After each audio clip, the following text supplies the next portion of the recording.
विश्वानि देव सवितरदुरितानि पराशुभ यद्भद्रं तन्न आशुभः। ॐ सहना भवतु सहनौ भुनक्तु सह वीर्यं करवावहै तेजस्विनावधीतमस्तु मा विद्विषावहै। ओम शांति शांति शांति। ओम श्री परमात्मा नमः। योग दर्शन के हम साधन पाद के दूसरे सूत्र पर विचार कर रहे थे, जिसमें क्रिया योग के फल के विषय में महर्षि ने कहा कि समाधि भावनार्थः क्लेश तनुकरणार्थस्य, कि क्लेशों का तनुकरण होता है, अर्थात क्लेश हल्के होते हैं। ये अविद्या आदि जो पंच क्लेश हैं आगे कहे जाएंगे, वो सभी के सभी क्लेश हल्के होते हैं, कमज़ोर पड़ते हैं। और कमज़ोर जब पड़ जाते हैं तो उसके बाद समाधि की भावनार्थ यानी कि समाधि के लिए या समाधि को संपादित करने की योग्यता विकसित हो जाती है उस योगी में, उस साधक में। कहने का तात्पर्य है कि सबसे प्रथम हमें अपने क्लेशों को कमज़ोर करना होता है और उस कमज़ोर हुए क्लेश को ही आगे बताएंगे कि कैसे ध्यान के द्वारा उसको और दग्धबीज किया जाता है। तो इस प्रकार से क्रिया योग का जो फल है वह मूल रूप से क्लेशों का तनुकरण है। कर्म योग का जो मुख्य उद्देश्य है क्लेशों का तनुकरण, हल्का करना, कमज़ोर करना। और क्लेशों का कमज़ोर होना ही ये चित्त की शुद्धि है। ये अविद्या आदि क्या है? चित्त के मल हैं। अविद्या, अस्मिता, राग, द्वेष, ये चित्त के मल हैं। और ये मल कमज़ोर होंगे, हल्के पड़ेंगे क्रिया योग से, यानी कि तप, स्वाध्याय और ईश्वर प्रणिधान से ये जो कल्मश हैं ये कम होंगे। और इन कल्मशों का कम होना ही चित्त का शोधन है, अंतःकरण की शुद्धि है। तो इस प्रकार से यहाँ पर सीधा सीधा समाधि की प्राप्ति नहीं है, अपितु प्रथम क्लेश कमज़ोर होंगे। और क्लेश जब कमज़ोर होंगे तब वो कमज़ोर हुए क्लेश को आगे ध्यान आदि के माध्यम से उसको और दग्धबीज किया जाएगा। इसका वर्णन आगे किया जाएगा। इस कारण से यहाँ पर जो ईश्वर प्रणिधान आदि जो क्रियात्मक योग है, क्रिया योग है, कर्म योग है, उसका फल क्लेशों का तनु करना है, हल्का करना है। और हल्के करने से हल्के हुए क्लेश ही आगे समाधि को उत्पन्न कराने में समर्थ होता है। इसलिए जिसका क्लेश हल्का नहीं हुआ है उसको सर्वप्रथम क्लेश को कमजोर करने का प्रयत्न करना चाहिए। राग द्वेष भरे पड़े हैं, सीधा सीधा ध्यान नहीं हो सकता। उसके लिए तप, स्वाध्याय और ईश्वर प्रणिधान इन सबको करना होता है। राग द्वेष भरे पड़े हैं और ध्यान में बैठे हैं और ध्यान की विधियां सीख रहे हैं। और आजकल तो ऐसा फैशन चल गया है कि सब ध्यानी बने हुए हैं, सब ध्यान की विधियां सीख रहे हैं और उस ध्यान की विधियों में इतना भ्रष्टाचार हो रहा है कि सिद्धांत से उनको कोई मतलब नहीं है। और न उनके गुरु जो सिखाने वाले हैं उनको भी उन सिद्धांतों से मतलब नहीं है। लोगों ने कहा कि हमको ध्यान सिखा दो, उन्होंने बैठा दिया कि आओ हम तुमको ध्यान सिखाते हैं। अरे भाई, ध्यान को सीखने के लिए जो ध्यान के क्रम हैं, बाकी क्रम का आपने ध्यान दिया ही नहीं।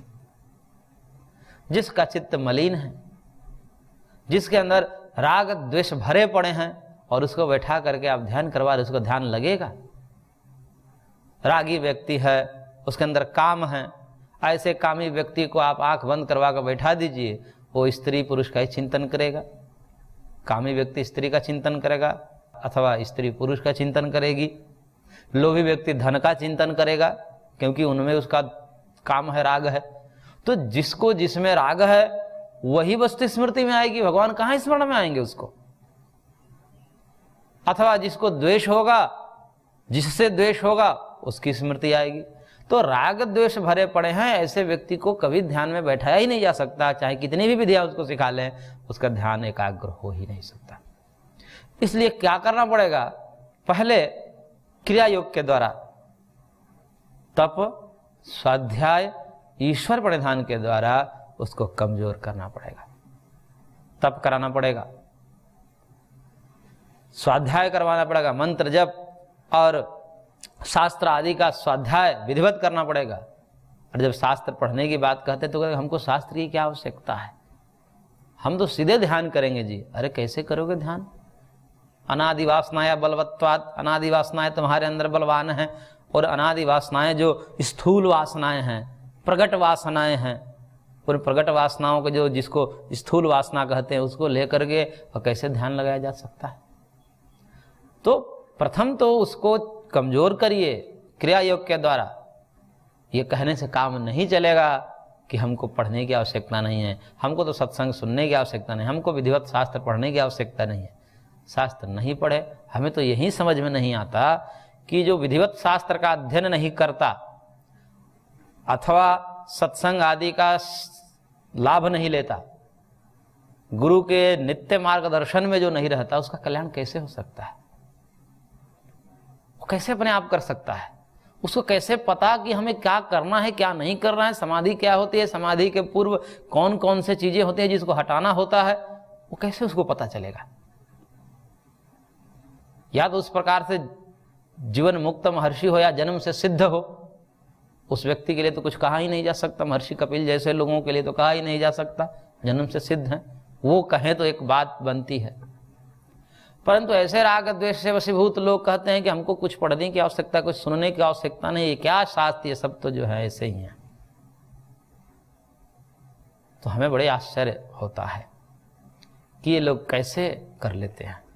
हम ही मूर्ख हैं, कभी कभी तो ऐसा लगता है कि इतने मत्था पेची करने के बाद भी थोड़ा समझ में आता है, बहुत सी चीज़ें समझ में नहीं भी आती है, फिर भी लगे रहते हैं, समझ में आ जाएगी धीरे धीरे। और जो ऐसे ही समझे बैठे हैं या तो सिद्ध होंगे या तो महामूर्ख होंगे, दो ही हो सकता है। या तो सिद्ध होंगे, जन्म से सिद्ध होंगे, क्योंकि आगे महर्षि बताएंगे कि सिद्ध व्यक्ति जो जन्म से भी होता है, जन्म औषधि मंत्र तप समाधि या सिद्धया, या तो वैसे हो सकते हैं, अथवा महामूर्ख हो सकता है कि महामूर्ख ही ऐसा कह सकता है। सिद्धि तो कुछ हमें दिखती नहीं, जो व्यक्ति ऐसा कहता है उसमें ऐसी किसी प्रकार की सिद्धि हमको परिलक्षित नहीं होती है, तो परिशेषण न्याय से हमें तो महामूर्ख ही लगता है। इसलिए ये अपने आप को आत्म प्रवंचना में डालना है, अपने आप को धोखा देना है। साधना के मार्ग में, अध्यात्म के मार्ग में शास्त्र की उपेक्षा करके, गुरुजनों की उपेक्षा करके, गुरुजनों के अनुभवों की उपेक्षा करके मनमानी आचरण करना और सीधे शिखर पे पहुंचना, छलांग लगा देना ध्यान पे। जबकि आगे बताएंगे इसी अध्याय में, ये बहुत बढ़िया अध्याय है साधकों के लिए और सबके लिए, कि उस ध्यान जो हम सीखना चाहते हैं, ध्यान करना चाहते, ध्यान लगाना चाहते हैं, वो ध्यान के स्थान क्रम कब आता है। पहले यम आता है, नियम आता है, आसन, प्राणायाम, प्रत्याहार, तब धारणा, फिर ध्यान, तब समाधि। इस 7वें नंबर पर ध्यान आता है और उसके लिए क्रम से चलना होता है। चित्त की शुद्धिकरण अपेक्षित होती है उसमें। अशुद्ध अंतःकरण में ध्यान कभी नहीं घट सकता, भगवान का स्मरण चिंतन कभी नहीं हो सकता। इसलिए प्रथम दृष्टया अपने क्लेशों को, राग द्वेष आदि चित्त के मलों को कम करने का प्रयास करना चाहिए। और वह कम कैसे होगा, उसके लिए महर्षि ने यहाँ पर दे दिया उपाय। क्रिया योग करिए, कर्म योग करिए, जिसमें तप भी सम्मिलित है, जिसमें स्वाध्याय जप भी सम्मिलित है और जिसमें ईश्वर परिधान भी सम्मिलित है। ये तीनों को मिलाकर कर्मयोग होता है। केवल कर्म ही कर्म कर रहे हैं इतना से ही कर्मयोग नहीं हो जाता। ये तीनों के कर्मयोग कहिए, क्रिया योग कहिए, कर्मयोग कहिए, एक ही बात है। उस कर्मयोग में तप भी होना चाहिए। कर्म कर रहे हैं, इंद्रियों पर संयम नहीं है, सब तो कर्म ही कर रहे हैं, क्योंकि भगवान ने पेट दे रखा है तो कुछ ना कुछ करना ही पड़ेगा। और ऋषि महर्षि पूर्वजों ने एक परिवार की व्यवस्था बना दी है कि केवल अपना पेट ही केवल नहीं भरना है, परिवार भी है आपके, आपके पत्नी है, आपके बाल बच्चे हैं, माता पिता, इनका भी पेट पालना है। तो इसके लिए परिश्रम करना ही पड़ता है, ना चाहकर भी करना ही पड़ता है। इसलिए कहा जाता है कि कोई आलसी व्यक्ति हो और महाढीठ व्यक्ति हो, लंपट हो या अजागरूक व्यक्ति हो, असंयमी हो, उसकी शादी करवा दीजिए। उसकी सारी जो प्रमाद हैं, सारे प्रमाद हट जाएंगे। वो करना ही पड़ेगा, कोई आगे दिखने लगेगा उसको। अब कैसे काम चलेगा? पत्नी है, बाल बच्चे हैं, वो कैसे काम चलेगा? उनको पढ़ाना लिखाना खिलाना पिलाना है, कैसे काम चलेगा? तो उसके लिए उनको कुछ ना कुछ करना ही पड़ता है। इसलिए सब तो कर्म कर ही रहे हैं, तो क्या सब कर्म योगी हो गए? कर्म करने मात्र से कर्म योगी नहीं होता, अभी तो उसमें तीनों चीज होना चाहिए। इंद्रिय संयम, मन संयम और ये शरीर का संयम। शरीर, वाणी और मन, इन तीनों के संयम करके, और भूख प्यास, सर्दी गर्मी, मान अपमान, जय पराजय, लाभ हानि, यश अपयश, इन सब में एक रहते हुए अपने कर्म में निरंतर रहना और भगवान की भक्ति, भगवान के नाम जप, मंत्र जप, स्वाध्याय, ये सब साथ साथ चलते हुए करना चाहिए, तब कर्मयोग कहलाता है। और फिर उसके बाद अपने जो स्वकर्म कर रहे हैं, बाकी समय में स्वकर्म करना है, उन कर्मों को भी किस भाव से करना है? भगवत भाव से करना है। और सर्व क्रियाणाम परम गुरु अर्पणम तत्फलम संन्यास हुआ, जो भाष्यकार ने बात कही थी कि अपने समस्त कर्मों को भगवान पर न्यौछावर करके, अर्पित करके, कर्माशक्ति और फलाशक्ति से निवृत्त होकर के कर्म करते रहिए, कर्म छोड़ना नहीं है। तब जाकर के कर्मयोग पूरा होता है। केवल कर्म करने से कर्मयोग नहीं होता। फिर तो जैसे लेबर होते हैं, लेबर उसको कहा जाएगा, परिश्रम कहा जाएगा। लेकिन कर्मयोग अपने आप में दिव्य शब्द है। इतने ही कर्मयोग नहीं हो गया। अपना कर्म कर रहे हैं, ठीक है, अच्छी बात है, लेकिन कर्म किस प्रकार से करें कि वो कर्म योग बन जाए, वो भगवान की उपासना बन जाए। तो उसका यहाँ पर प्रतिपादन महर्षि के द्वारा किया गया है। और इस प्रकार से यदि कोई कर रहा है तो इसका फल क्या होगा कि उनकी वासनाएं कमजोर पड़ेंगी, शिथिल होंगी। इसलिए इस क्रिया योग का फल हुआ समाधि भावनार्थ क्लेश तनु करणार्थ। क्लेश तनु होंगे और उसके पश्चात समाधि की योग्यता उसके अंदर विकसित हो जाएगी। अब वो समाधि के लायक बन जाएगा। तो कर्म योग समाधि के लायक स्थिति तैयार करता है। यदि किसी को ध्यान करना है, ध्यान की स्थिति को प्राप्त करना है, कि योग्यता अंदर विकसित करनी है कि योग्यता हो जाए, क्योंकि ध्यान की योग्यता होनी चाहिए। तो ध्यान के योग्य यदि बनना है तो प्रथम क्रिया योग करना पड़ेगा, तब स्वाध्याय ईश्वर प्रधान का अनुष्ठान करना पड़ेगा, तब जाकर के वो क्लेश कमजोर होते हैं। और क्लेश कमजोर होने के पश्चात समाधि की योग्यता हमारे अंदर विकसित हो जाती है। तो समाधि की योग्यता को विकसित करना ही इसका फल है कर्मयोग का। अब क्लेश तनुकरणार्थस्य, क्लेशों का तनु होना, हल्का होना, ये बात कही गई थी महर्षि के द्वारा। अब बात ये होती कि अथ क्लेशाः कियंतो वा इति, ये कौन कौन से क्लेश हैं, वो कितने हैं? तब इस विषय में महर्षि सूत्रकार कह रहे हैं, अविद्या अस्मिता राग द्वेष अभिनिवेशाः पंच क्लेशाः। ये 5 क्लेश है। अविद्या, अस्मिता, राग, द्वेष, अभिनिवेश, नाम गिना रहे हैं। अब ये क्या क्या है? तो ये जो अविद्या, अस्मिता, राग, द्वेष, अभिनिवेश, ये 5 क्लेश हैं। इसके विषय में भाष्यकार ने कहा क्लेशा इति पंच विपर्य इत्यर्थ। ये 5 क्लेश हैं, इसको विपर्य समझना चाहिए। ये विपर्य के ही भेद है। विपर्यो मिथ्या ज्ञानम, यानी कि मिथ्या ज्ञान के भेद है, जिसमें अविद्या है, अस्मिता है, राग है, द्वेष है, अभिनिवेश है। ये सब विपर्य है, मिथ्या ज्ञान है। ये मिथ्या ज्ञान के ही भेद हैं। और ते स्यंदमाना गुणाधिकारम दृढ़यन्ति परिणामम अवस्थापयन्ति कार्य कारण स्रोत उन्नमयन्ति परस्परा अनुग्रह तंत्री भूत्वा कर्म विवाकम च अभिनिर्हरन्ति इति। कहने कि ये जो क्लेश हैं क्या करते हैं, ये गुणों के जो अधिकार हैं। गुणों के अधिकार का मतलब होता है कि गुण जो है संसरण जब करते हैं तो जगत रूप में आते हैं, और जब जगत रूप में आते हैं तो ये हमारा शरीर बनता है, मन बुद्धि इंद्रियां ये सब विकसित होती है, यानी कि जन्म मरण की परंपरा प्रारंभ हो जाती है। ये क्लेश ही हमको जन्म मरण में डालते हैं। ये गुणों को एक्टिवेट करते हैं, सक्रिय करते हैं। और जो गुण सक्रिय होते हैं तो ये शरीर के रूप में आ गए, मन बुद्धि के रूप में आ गया, फिर विकार शुरू हो गए, फिर सुख दुख शुरू हो जाते हैं। तो ये क्लेश ही हैं ये पांचों जो गुणों के अधिकार को दृढ़ करते हैं और मजबूत करते हैं। यानी कि इन गुणों से ही हमारी वासनाएं विकसित होती है।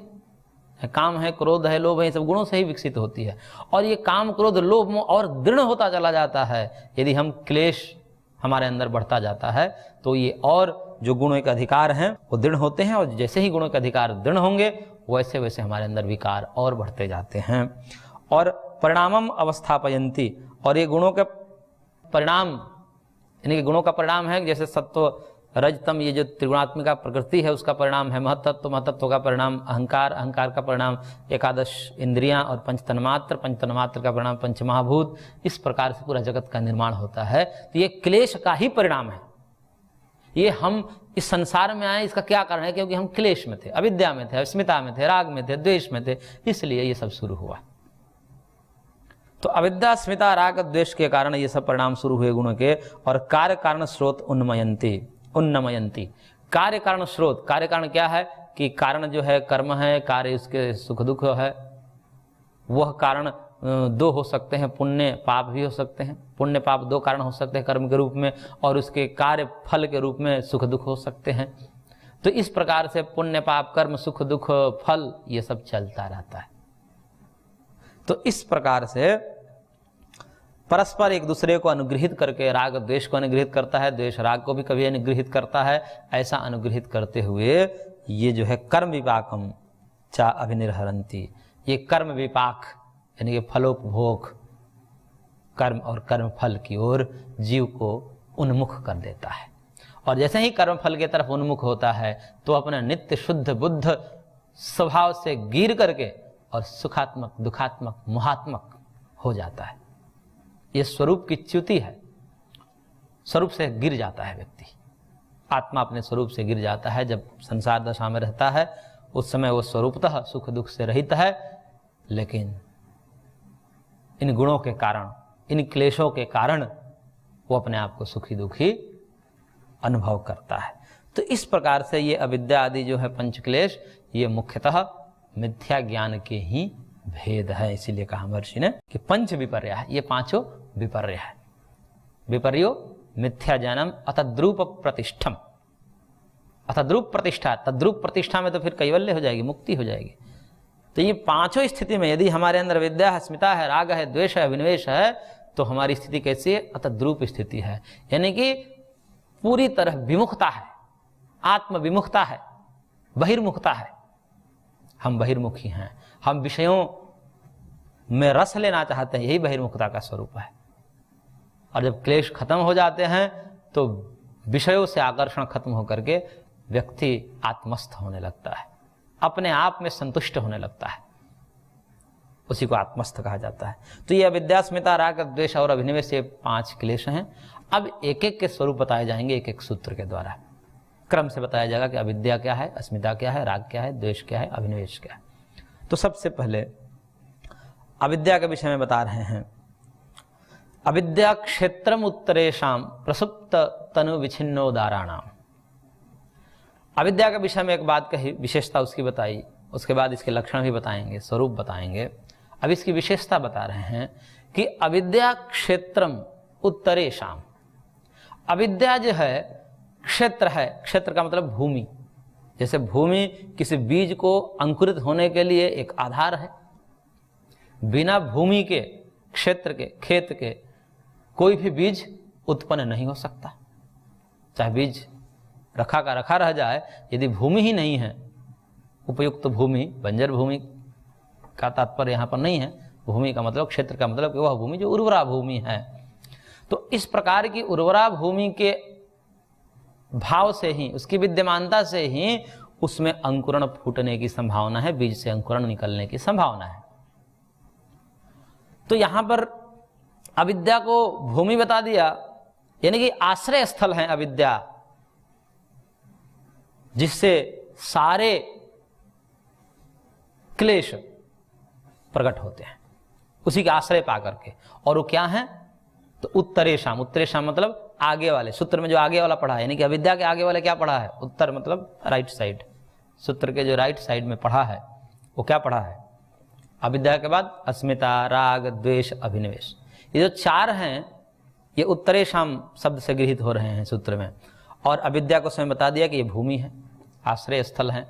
तो अविद्या रूपी आश्रय को पाकर के, अविद्या रूपी क्षेत्र को पाकर के ये अस्मिता, राग, द्वेष, अभिनिवेश, ये चारों के चारों अंकुरित होते हैं, अपना काम करते हैं और अपना पूरा विस्तार करते हैं, अपने संतानों का विस्तार करते हैं, और एक बहुत बड़ा समुदाय खड़ा हो जाता है अविद्या के बल पे।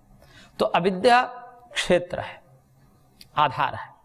अविद्या पर ही ये सारा का सारा क्लेश और पूरा का पूरा ये तामझाम खड़ा हुआ है। और वह जो उत्तरेशाम, जो चारों उत्तर वाले हैं, अस्मिता, राग, द्वेष, अभिनिवेश नामक क्लेश, इनकी भी चार स्थितियां बताई महर्षि ने, प्रसुप्त, तनु, विच्छिन्न और उदार। इसके विषय में भाष्यकार ने कहा है कि अत्र अविद्या क्षेत्रम प्रसव भूमि उत्तरेशाम अस्मितादि नाम, कि यहां पर अविद्या क्षेत्र का काम करती है, प्रसव भूमि का काम करती है, उत्तरेशाम अस्मितादि नाम, यानी कि आगे पढ़े जो अस्मिता आदि चारों क्लेश हैं उनके लिए ये प्रसव भूमि का कार्य करती है अविद्या। और चतुर्विध विकल्पानाम, उसे चार विकल्पों का, अस्मितादि नाम, चतुर्विध विकल्पानाम, और ये चारों जो विकल्प हैं अस्मिता आदि, इनकी चार अवस्थाएं बताई, प्रसुप्त, तनु, विच्छिन्न, उदार। अभी करेंगे तत्र का प्रसुप्ति ही, ये प्रसुप्त क्या है, यानी कि चारों क्लेश, बाकी अविद्या को छोड़कर शेष जो चारों क्लेश हैं उनकी चार अवस्थाएं बता दी हैं, चारों की चार अवस्थाएं बता दी हैं, प्रसुप्त, तनु, विच्छिन्न, उदार। तब क्रम से कह रहे हैं कि ये प्रसुप्ति क्या है, यानी कि अस्मिता आदि क्लेशों की प्रसुप्तावस्था क्या है। चार अवस्थाएं हैं, तो प्रसुप्तावस्था, तनु अवस्था, विच्छिन्नावस्था, उदारावस्था, ऐसी होगी। तो पहले प्रसुप्ति को बता रहे हैं, तो कह रहे हैं कि चेतसी शक्ति मात्र प्रतिष्ठानाम बीज भावोपगमः, कि चित्त में, क्योंकि ये सब क्लेश जो है चित्त के धर्म है, उसका अधिष्ठान क्या है, चित्त है। अविद्या भी है, चित्त में ही रहती है, और अस्मिता आदि भी सब चित्त के ही धर्म है। तो ये सब चित्त में विद्यमान रहते हैं, लेकिन जब शक्ति रूप में रहते हैं, बीज भाव में रहते हैं, उसको प्रसुप्ति कहते हैं। जैसे कोई बालक है, बालक में काम, लोभ, हालांकि लोभ आदि तो कुछ समय में दिख ही जाता है, दुग्ध आदि में तो लोभ होता ही है, लेकिन कुछ ऐसे विकार होते हैं जो उसमें नहीं, न के बराबर होते, नहीं होते हैं लगभग, क्योंकि दिखते नहीं है। जैसे काम वासना बालक में नहीं होती। अब वो बालक, वही बालक जब बड़ा हो जाता है तो वही कामुक हो जाता है। तो अब ये कहते हैं कि अब ये कहां से आ गया। नियम ये कहता है कि असत से सत की उत्पत्ति नहीं होती, यानी कि बालक में भी बीज रूप में, सूक्ष्म रूप में वो काम वासना थी, लेकिन दिख नहीं रहती। जैसे बीज में वृक्ष होता है लेकिन दिखता नहीं है, तो जब दिख नहीं रहा तो हम उस समय कहते हैं कि बीज में शायद वृक्ष नहीं है, लेकिन वस्तुतः शक्ति रूप में, सामर्थ्य रूप में उस बीज में वृक्ष होता है। ऐसे ही बालक में भी काम वासना होती है। तो काम, क्रोध, लोभ आदि सब जो है बालक में भी होते हैं, लेकिन कुछ बीज रूप में होते हैं। तो ऐसे चित्त के धर्म जो प्रकट नहीं हैं और कालांतर में समय पा करके, अनुकूल वातावरण पा करके एक स्थिति में वह प्रकट हो जाते हैं, तो ऐसे विकारों को, ऐसे क्लेशों को कहते हैं कि बीज भाव में, प्रसुप्त अवस्था में सोया हुआ है। अभी उसके अंदर विकार, क्लेश सोए हुए हैं, जगे नहीं है। बाद में अनुकूल वातावरण पा करके जैसे बड़ा होता है तो जो है वो प्रकट हो जाते हैं, जिसको कहते हैं कि भाई हार्मोन चेंज हो गया उसका। ये हार्मोन क्या है, वो सब क्लेश हैं, क्लेश के कारण ही सब हार्मोन चेंज होते हैं। तो क्लेश जो है उद्भूत हो जाते हैं, प्रकट हो जाते हैं, लेकिन बीज भाव में रहते हैं, सूक्ष्म रूप में रहते हैं। तो क्लेशों की जो सूक्ष्मावस्था है वही उसकी प्रसुप्तावस्था है।